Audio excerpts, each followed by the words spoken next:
Magandang umaga po mga friends at followers. Nandito po tayo sa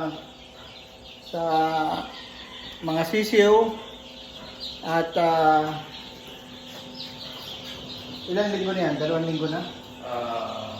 Isa pa sir? 1 linggo pa lang pero pero malalaki na ang mga ang mga sisiw natin.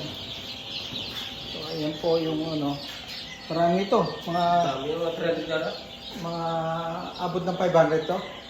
300 sir. Mga 300 ang nito. Kasi lilipat ang sunod araw yun. Pag lumaki na ito, ililipat na po namin. Pero tapos na bakuna nito. Wala pa sir, mamaya may isa pa. Mamaya may mamaya babakunahan namin to. So ito pa yung mga ibang sisiw, ibang itlog na May salang pa kayo. meron pa yung bagong salang na kailan magano ito? Alam ko sir kung kailan yan. Yung marunong nag-alis na yan, ang sunod ko. Kung kailan lista, Kung kailan na mapisa.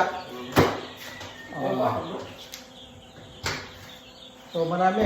Talagang sobrang init kaya maraming itlog. Tama-tama ang breeding natin ngayon. So yan po ang ating mga sisiw at breeding dito sa ating farm. Magandang umaga, happy Saturday. Ngayon po ay April 12, 2025. Maraming salamat po.